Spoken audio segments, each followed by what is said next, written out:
Lucky bank के अंदर दाखिल तो हो गया था, लेकिन जब मैनेजर ने उससे पैसे निकालने के लिए कार्ड मांगा तो उसके पास कार्ड नहीं था। उसकी फटेहाल हालत देखकर पहले ही मैनेजर को गुस्सा आ रहा था और उसमें लकी ने ये डिमांड रख दी थी कि वो फिंगरप्रिंट से पैसे निकलवाना चाहता था, लेकिन पानी तब सर के ऊपर से निकल गया जब उंगली मैच नहीं हुई। मैनेजर ने फोन निकाला और पुलिस को फोन लगाने लगा। अरे अरे ये क्या कर रहे हो? देखिए सर, मेरी बात सुनिए, मैं कोई क्रिमिनल नहीं हूँ। हो सकता है मैंने गलत उंगली लगा दी हो, बस आप मेरे को एक लास्ट बार फिंगरप्रिंट लगाने दो प्लीज। लकी ने उसके सामने हाथ जोड़ते हुए कहा, देख ये उंगली भी अगर नहीं लगी ना तो फिर ये मत कहना कि मैं अगली उंगली भी ट्राई करके देखता हूँ। बार बार ऐसा नहीं चलने वाला है। अगर ये वाली काम नहीं की तो मैं सीधा पुलिस को फोन करने वाला हूँ अभी। मैनेजर ने लकी को धमकाते हुए कहा। उसने अपने एक हाथ में मशीन और दूसरे हाथ में मोबाइल फोन पकड़ा हुआ था। उसने अपने स्क्रीन पर पुलिस का नंबर खोल रखा था और उसका अंगूठा हरे बटन पर ही टिका हुआ था। इधर लकी ने अपने सीधे हाथ की उंगली को अपने पैंट से साफ किया और भगवान का नाम लेकर उसे उस मशीन पर लगा दिया। जैसे ही उसकी उंगली उस मशीन पर पड़ी, अब की बार फिर मशीन से एक आवाज आई और वो चमक कर हरी हो उठी। तभी मैनेजर के मोबाइल पर एक मैसेज आया। मैनेजर ने उस मैसेज को पढ़ना शुरू किया। Verification successful. खाता 1, नाम लक्ष्मण लाल अग्रवाल, खाता नंबर 01104। जैसे ही मैनेजर ने इस मैसेज को देखा, उसकी आंखें फटी की फटी रह गई थी। उस मशीन पर चमकती लाइट को देखते हुए लकी की आंखें भी चमक आई थी। लकी उस हरी बत्ती को देखते ही झूम उठा था और फिर उसने मैनेजर को घूर कर देखा। उसके दिमाग में वो सारी बातें चल रही थी जो मैनेजर उससे अभी थोड़ी देर पहले सुना रहा था। इधर मैनेजर ने उसके आगे हाथ जोड़े और खिसिया कर हंसते हुए कहा, लक्ष्मण सर प्लीज मुझे माफ कर देना सर। मैं इस ब्रांच में नया आया हूँ और इसलिए मुझे मालूम नहीं था कि आप कौन हो। मैं इस ब्रांच का कस्टमर मैनेजर शशिकांत वर्मा हूँ।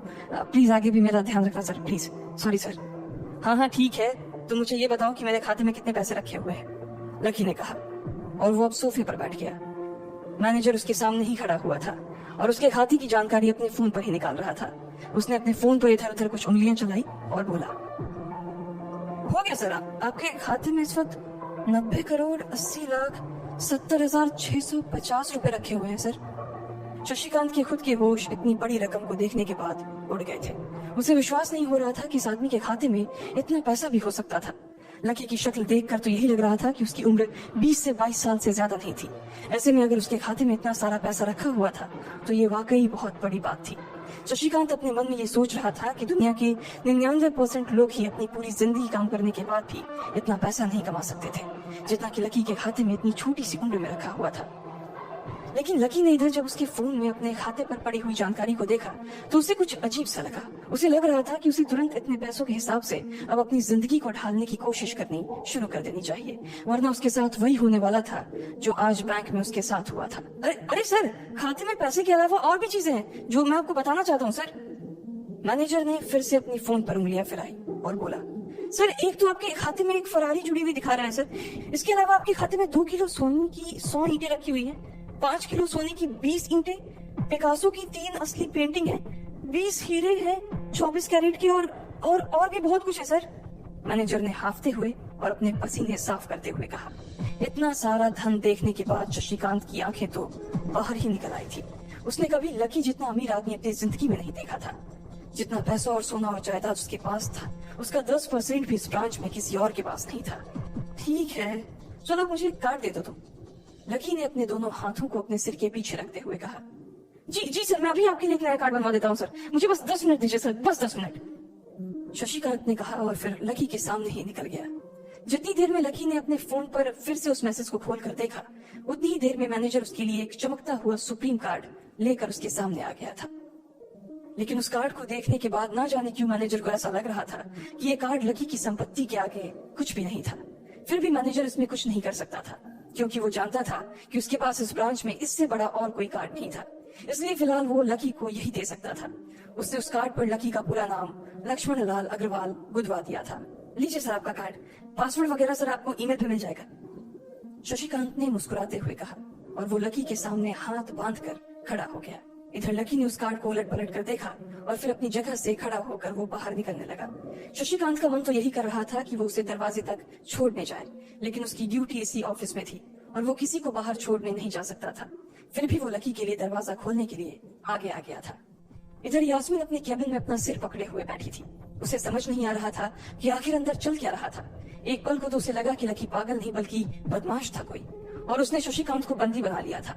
लेकिन जब वो लकी के लिए कार्ड लाने के लिए अपने दफ्तर से बाहर आया तो यास्मीन को लगा कि कुछ गड़बड़ नहीं हुई थी। फिर ये इतनी जल्दी में कहाँ जा रहे हैं? उसने अपने आप से पूछा। शशिकांत को सुरक्षित देख बैंक के बाकी लोग भी दरवाजे पर से पीछे हट गए थे। वैसे भी उसे देखते ही सब लोग अपनी अपनी जगह पर वापस दौड़े चले जाते थे। शशिकांत का खौफ ही ऐसा था कि उसकी आंखों की झलक भर से खड़ा कर्मचारी जाकर अपनी कुर्सी पर बैठ जाता था। लेकिन एक बार शशिकांत के बाहर आने के बाद वो दोबारा बाहर नहीं आया था और ना ही लकी कमरे से बाहर आया था। इधर यास्मीन परेशान हुए जा रही थी। वो जानती थी कि अगर कुछ भी गड़बड़ हुआ तो सबसे पहले उसकी नौकरी जाने वाली थी। उसने बड़ी मुश्किल से और मेहनत करके इस नौकरी को हासिल किया था और वो किसी पागल की वजह से इसे अपने हाथ से नहीं जाने देना चाहती थी। जैसे ही परेशान यास्मीन ने अपनी नजर उठाकर फिर से उस कमरे की ओर देखा तो पाया कि लकी बहुत ही आराम से उस कमरे से बाहर निकलकर दरवाजे की ओर बढ़ता चला जा रहा था। रुको, तुम इस तरह नहीं जा सकते। यास्मीन जोर से चिल्लाई और भागते हुए लकी के पास चली गई। तुम्हारी हिम्मत कैसे हुई जबरदस्ती हमारे वीआईपी रूम में घुसे चले जाने की? यास्मीन ने गुस्से में पूछा। उसका मन तो यही कर रहा था कि वो अभी लकी का गिरबान पकड़कर उसे झकझोर दे, लेकिन उसने अपने आप को रोक रखा था। मैंने पहले भी कहा था आपसे, मैं यहाँ सिर्फ अपना पैसा लेने आया था और कुछ नहीं, लकी ने कहा और मुस्कुराने लगा। यास्मीन ने देखा कि उसके हाथ में एक सुप्रीम कार्ड था और वो उसकी उंगलियों के बीच चमक रहा था। यास्मीन के दिमाग में आया कि लकी ने ये कार्ड कहीं अंदर से चुरा तो नहीं लिया, और इससे पहले कि वो यहाँ से चोरी करके भागता यास्मीन जोर से चिल्लाई, सिक्योरिटी सिक्योरिटी। उसकी आवाज को सुनते ही 2 बंदूक वाले गार्ड भागे भागे यास्मीन के पास आ गए। ये चोरी करके भाग रहा है, पकड़ो इसे। लकी ने जब यास्मीन के मुंह से ये बात सुनी तो उसके कान खड़े हो गए। इससे पहले कि वो वहां से अपनी जान बचाकर भाग पाता, सिक्योरिटी वालों ने उसे धर दबोच लिया था और फिर उसकी जेब टटोलने लगे थे। इधर यास्मीन ने देखा कि उस सुप्रीम कार्ड पर उसने अपना नाम भी गुदवा लिया था। तुम्हारी इतनी हिम्मत कि तुमने शशिकांत सर को डरा कर अपना नाम भी लिखवा लिया इस पर, इसकी जेब चेक करो, यास्मीन ने गुस्से से कहा। दोनों में से एक गार्ड लकी की जेब टटोलने लगा था। लकी की समझ में नहीं आ रहा था कि आखिर ये लड़की उसे समझ क्या रही थी। अगर उसे उसके खाते या उसकी संपत्ति या सिर्फ उसके परिवार के बारे में भी पता चल जाता तो भी यास्मीन उसके पैरों में गिर जाती। इससे पहले कि लकी अपनी सफाई में कुछ कह पाता, एक गार्ड बोला, मैडम इसकी जेब में तो कुछ नहीं है, बल्कि फटी हुई जेब है इसकी। तभी उसकी बात सुनकर दूसरे सिपाही ने कहा, मैडम हो सकता है इसकी जेब में चाकू रख कर लाया हो और उसको निकालते वक्त उसी चाकू से इसकी जेब फट गई होगी, मुझे तो ऐसा ही लग रहा है। दूसरे सिपाही ने अपनी लड़खड़ाती जबान में बोला, अरे पागल हो क्या, ये सब आप लोग क्या बोल रहे हो शशिकांत। इससे पहले कि लकी आके कुछ बोल पाता, एक गार्ड ने उसके दोनों हाथों को मरोड़ दिया था। जब यास्मीन अपने मन में सोच रही थी कि अगर वो चाकू लाया था तो फिर वो चला कहाँ गया था। बाप रे! अचानक से यास्मीन की आंखें बड़ी सी हो गई थी। उसे लगा कि लकी ने उस चाकू से शशिकांत का खून कर दिया था। यास्मीन ने तुरंत अपना फोन निकाला और पुलिस को फोन लगाते हुए कहा, हेलो पुलिस स्टेशन, मैं न्यू सिटी बैंक से बोल रही हूँ। हमारे बैंक में एक सब्जी चोर घुसा है और उसने हमारे कस्टमर मैनेजर का खून कर दिया, आप प्लीज जल्दी आ जाइए सर। यास्मीन ने घबराते हुए कहा और फोन रख दिया। तब तक दोनों आदमी लकी को नीचे घुटनों के बल बैठा दिया था, इसके सिर पर बंदूक डाल दी थी। जैसे ही बाकी लोगों ने भी अपनी आंखों के सामने नजर देखा तो वो सब लोग भी लकी के आसपास खिला बनाकर खड़े। अगर बैंक मैनेजर ने जब इस लड़के को देखा तो वो भी अपना सारा सिस्टम बंद करके खड़ा किया। अरे क्या हो रहा है इसे? उसने जोर से आवाज दी। जैसे ही सब लोगों ने उसकी आवाज सुनी तो वो चौंक गए। देखने वाले में यास्मीन की शक्ल थी। उसने देखा कि उसका मैनेजर तो वो जिंदा है, उसकी सलामत उसकी आंखों के सामने खड़ा था। सीधे पुलिस को खुशी और आश्चर्य भरे भाव के साथ शशिकांत की ओर देखते हुए कहा, लेकिन अगले पर उसकी खुशी की जगह दुख नहीं लगी थी। उसे एहसास हो रहा था कि आखिर उसने कितनी बड़ी गलती कर दी थी। यास्मीन ने अपनी सवाल कर दी थी और उसके चेहरे पर बहुत चढ़ गया शशिकांत। उसने कहा, तुम्हें ये सब प्रदर्शन नहीं रखा। उसने कहा और फिर उस भीड़ की ओर बढ़ने लगा। जैसे ही वो आगे आया उसने देखा कि लोगों ने लड़की को कंपाउंड पर बैठा शशिकांत तुरंत लड़की की ओर गया और उसने उसके पास खड़े दोनों का हाथ पकड़ा दिया। फिर लड़की को उठाने के लिए उसने उसके ऊपर से दिया बोला,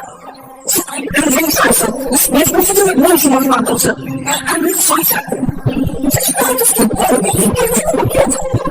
उसका हाथ पकड़कर बहुत से फोड़ने लगा। आपको सोचना ये किसने किया?